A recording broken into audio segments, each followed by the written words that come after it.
Assalamualaikum warahmatullahi wabarakatuh. Apa kabarnya anak-anak? Semoga kalian baik-baik saja ya di rumah, dan semoga puasanya lancar. Kalian tetap di rumah aja ya, belajar di rumah, beribadah di rumah, dan jaga kesehatan, jaga kebersihan, baik kebersihan lingkungan, kebersihan tangan. Jikalau mau makan atau mau menyentuh muka atau melakukan kegiatan lainnya, cuci tangan dengan air mengalir serta menggunakan sabun ya. Jangan keluar rumah jika tidak ada kepentingan yang mendesak. Sebelum pembelajaran kita mulai, mari kita membaca basmalah terlebih dahulu. Bismillahirrahmanirrahim. Kali ini kita akan mempelajari tentang sejarah kebudayaan Islam, yaitu materinya tentang biografi dan gaya kepemimpinan Umar bin Abdul Aziz. Apa sih manfaat atau tujuan yang kita harapkan sebagai guru? Kalian dapat mengidentifikasi biografi Umar bin Abdul Aziz, gaya kepemimpinan beliau, serta sikap yang dimiliki oleh beliau, dan ibu harap kalian dapat menyontoh sikap beliau yang sederhana dan yang lainnya. Oke, langsung saja kita masuk. Yang pertama yaitu tentang biografi Umar bin Abdul Aziz, yang kedua yaitu pola kepemimpinan Umar bin Abdul Aziz, yang ketiga tentang kepribadian Umar bin Abdul Aziz. Yang pertama yaitu tentang biografi Umar bin Abdul Aziz. Umar bin Abdul Aziz dilahirkan di Makkah pada tahun 61 Hijriah pada masa pemerintahan Yazid bin Muawiyah, yaitu khalifah kedua dinasti Umayyah. Nama lengkap beliau adalah Umar bin Abdul Aziz bin Marwan bin Al-Hakam bin Abu Al-Aish bin Umar bin Abdul Syams dan bin Manaf. Ayahnya adalah seorang gubernur yang bernama Abdul Aziz bin Marwan. Nama ibu beliau adalah Laila binti Hashim bin Umar bin Khattab. Istri beliau adalah wanita solehah dari kalangan Bani Umayyah. Ia merupakan putri Khalifah Abdul Malik bin Marwan, yaitu khalifah ke-5 dinasti Umayyah. Umar bin Abdul Aziz merupakan khalifah ke-8 dinasti Umayyah. Beliau wafat pada usia 40 tahun dan beliau memerintah dinasti Umayyah pada umur 37 tahun. Umar bin Abdul Aziz memiliki anak laki-laki, di antaranya yaitu Abdul Malik, yang kedua Abdul Aziz, Abdul Ibrahim, Ishaq, Yaqub Bakar, Al-Walid, Musa, Hashim, Yazid, Zubair, Abdullah, dan ketiga putrinya di antaranya Aminah, Ummu Umar, Ummu Abdillah. Umar bin Abdul Aziz wafat pada hari Jumat 10 Rajab tahun 101 Hijriah. Usianya adalah 40 tahun. Di balik usia yang singkat tersebut, beliau telah berbuat banyak untuk peradaban umat manusia dan Islam terlebih khususnya. Ini adalah Umar bin Abdul Aziz. Umar bin Abdul Aziz menjabat sebagai khalifah hanya 2 tahun 5 bulan 4 hari. Yang kedua yaitu tentang pola kepemimpinan Umar bin Abdul Aziz. Pengangkatan Umar bin Abdul Aziz sebagai khalifah berdasarkan wasiat dari Khalifah Sulaiman bin Abdul Malik, yaitu khalifah ke-7 dinasti Umayyah. Umar diangkat menjadi khalifah pada umur 37 tahun. Beliau tidak suka dilantik menjadi khalifah karena sistemnya yang turun-temurun.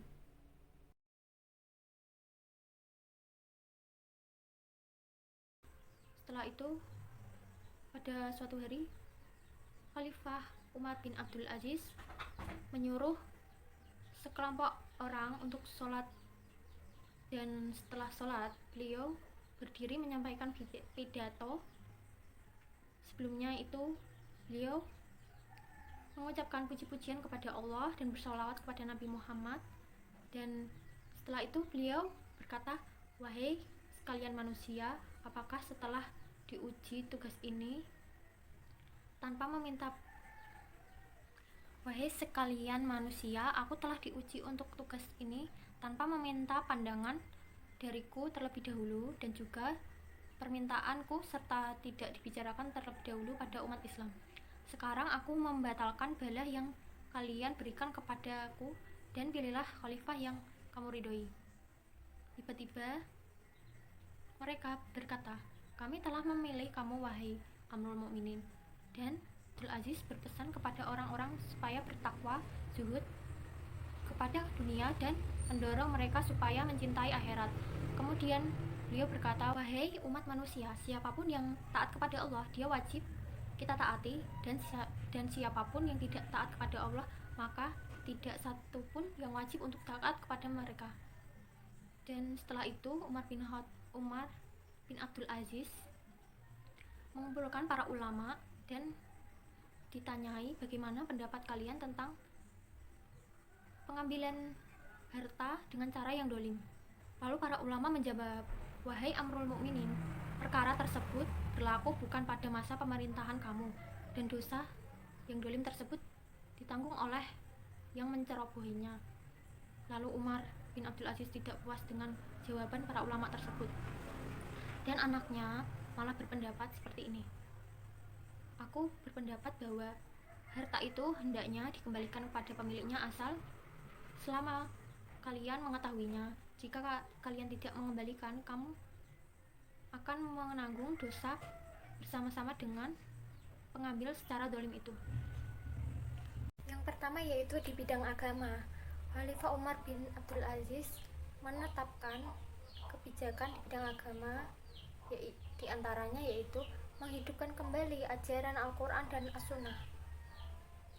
Khalifah Umar bin Abdul Aziz menitik beratkan penghayatan agama di kalangan rakyat yang telah lalai dengan kemewahan dunia.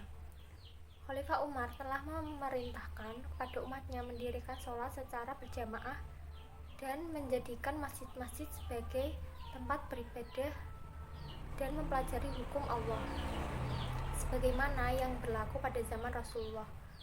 Dan yang kedua yaitu mengadakan kerjasama dengan ulama-ulama besar. Khalifah Umar sering mengumpulkan para ulama untuk membicarakan masalah-masalah agama. Khalifah Umar juga mengumpulkan para ulama fikih pada setiap malamnya. Mereka saling mengingatkan dan memperingati satu sama lain tentang kematian dan hari akhir. Kemudian mereka sama-sama menangis hingga takut pada azab Allah, seolah-olah jenazah di antara mereka. Kemudian yang ketiga, menerapkan hukum syariah Islam secara serius. Khalifah menerapkan hukum Islam terhadap penduduk Hims yang meminta keadilan terhadap tanah yang telah dirampas oleh Abu Abbas. Abdul Aziz meminta penjelasan kepada beliau terlebih dahulu, lalu beliau memutuskan untuk mengembalikan tanah yang dirampas dari penduduk Hims. Oke, yang keempat, kebijakannya yaitu pembukuan hadis. Beliau memerintahkan Imam Muhammad bin Muslim bin Syihab Az-Zuhri mengumpulkan hadis-hadis untuk menyeleksi apakah hadis itu palsu atau tidak. Yang kedua yaitu di bidang pengetahuan. Khalifah Umar bin Abdul Aziz menerapkan kebijakan diantaranya gerakan terjemah. Khalifah mengarahkan cendekiawan Islam supaya menerjemahkan buku-buku kedokteran di berbagai bidang ilmu, dari bahasa Yunani, Latin, Suryani ke dalam bahasa Arab supaya mudah dipelajari. Dan yang kedua yaitu memindahkan khalifah kedokteran yang ada di Iskandaria atau Mesir ke Antokia dan Haran, Turki. Program tersebut didukung oleh gerakan terjemah buku kedokteran bahasa asing. Yang ketiga yaitu di bidang militer. Beliau menerapkan kebijakan diantaranya menetapkan politik yang adil.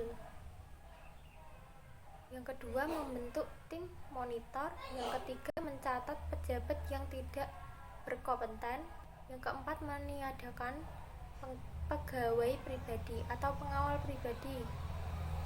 Yang kelima, menghapus kelas-kelas sosial antara Muslim Arab dan non-Muslim Arab. Nah, menghidupkan kerukunan dan toleransi beragama. Yang keempat yaitu di bidang ekonomi. Dalam bidang ekonomi, Khalifah Umar bin Abdul Aziz menerapkan kebijakan diantaranya mengurangi beban pajak, membuat aturan mengenai timbangan dan takaran.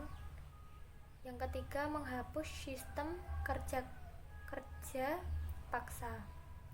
Dan yang keempat, memperbaiki tanah pertanian, imigrasi, perairan, sumur-sumur, dan membangun jalan raya. Yang selanjutnya, menyantuni anak yatim dan fakir miskin. Dan masih banyak lainnya. Dan yang kelima, di bidang militer. Dalam bidang ini, Umar bin Abdul Aziz kurang menaruh perhatian untuk membangun angkatan perang. Ia lebih mengutamakan urusan dalam negeri, yaitu meningkatkan taraf hidup rakyatnya. Dan yang keenam, yaitu di bidang dakwah dan perluasan wilayah. Menurut Khalifah Umar bin Abdul Aziz, perluasan wilayah ini tidak harus dilakukan dengan kekuatan militer, tetapi dapat dilakukan dengan cara berdakwah amar ma'ruf nahi mungkar. Maka dari itu, Khalifah Umar bin Abdul Aziz membuat kebijakan diantaranya menghapus kebiasaan mencelah Ali bin Abi Thalib beserta keluarganya.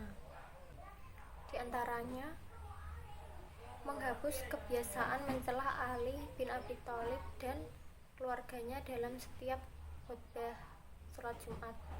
Kebiasaan itu tidak baik dan diganti dengan pembacaan firman Allah surat An-Nahl ayat 90. Yang selanjutnya, ia mengirim 10 orang pakar hukum Islam ke Afrika Utara untuk berdakwah kepada raja-raja India, Turki, dan Barbar Afrika Utara untuk mengajak mereka pada Islam.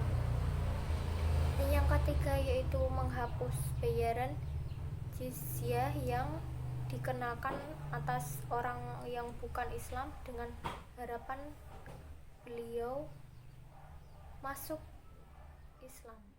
Selanjutnya yaitu tentang kepribadian Umar bin Abdul Aziz.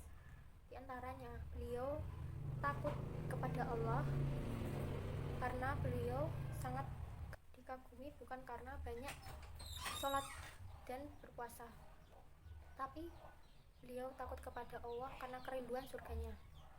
Yang kedua yaitu warok. Umar bin Abdul Aziz adalah seorang yang enggan menggunakan fasilitas negara untuk keperluan pribadinya, meskipun hanya mencium bau aroma minyak wangi. Hal itu diungkapkan oleh pembantunya. Yang ketiga yaitu beliau mempunyai sifat zuhud. Umar bin Abdul Aziz adalah orang yang sangat zuhud. Kezuhudannya tertinggi ketika puncak dunia berada di genggamannya. Sesungguhnya akhirat adalah negeri yang kekal, tetapi beliau meninggalkan kemewahan dunianya dan memilih hidup sederhana. Beliau mempunyai sifat tawadu. Dan yang kelima, beliau mempunyai sifat adil. Sikap yang paling menonjol dari Umar bin Abdul Aziz adalah sikap adil ini. Sikap itulah yang menjadikan sosok beliau begitu dikagumi. Nama besarnya telah mendapat tempat di generasi selanjutnya. Namanya disamakan dengan Khulafaur Rasyidin. Dan yang keenam, Umar bin Abdul Aziz mempunyai sikap sabar. Beliau berkata, yang keenam yaitu sifat sabar. Umar bin Abdul Aziz berkhutbah. Beliau berkata, tidaklah seorang yang ditimpa musibah kemudian ia berkata, Inna lillahi wa inna ilaihi raji'un, kecuali dia akan diberikan pahala yang baik oleh Allah daripada yang telah diambilnya. Kesabaran yang paling besar yang diujikan kepada beliau adalah kesabaran yang terjadi dalam urusan pemerintahan. Oke, sekian penjelasan dari Ibu. Jadi kesimpulan kali ini adalah Umar bin Abdul Aziz merupakan khalifah ke-8. Ia lahir pada tahun 61 Hijriah di Makkah. Ia mempunyai istri Fatimah binti Abdul Malik dari nasab yang baik. Ia juga dikaruniai 14 anak dan ia juga diangkat sebagai khalifah pada umur 37 tahun. Beliau wafat pada umur 40 tahun. Beliau adalah pemimpin yang sederhana. Ia juga takut kepada Allah, mempunyai sikap warak, zuhud, tawadu, adil, dan sabar. Maka dari itu, Ibu harap kalian dapat mengambil hikmah atau dapat mencontoh Umar bin Abdul Aziz. Dan juga beliau juga menetapkan beberapa kebijakan di dalam beberapa bidang, diantaranya 1. Bidang agama, 2. Bidang pengetahuan, 3. Sosial politik, dan 4. Ekonomi, 5. Bidang militer, dan 6. Bidang dakwah dan perluasan wilayah. Sekian kesimpulan materi dari Ibu. Apabila ada pertanyaan silahkan bertanya dengan menyebutkan nama dan nomor absen, lalu dikirim di grup atau ke nomor WA Ibu ya. Lalu Ibu akan menugaskan kalian pada halaman 166 dan tugasnya dikirim ke nomor WA Ibu ya. Sekian dari Ibu. Wallahul muwaffiq ila aqwamit thoriq. Wassalamualaikum warahmatullahi wabarakatuh.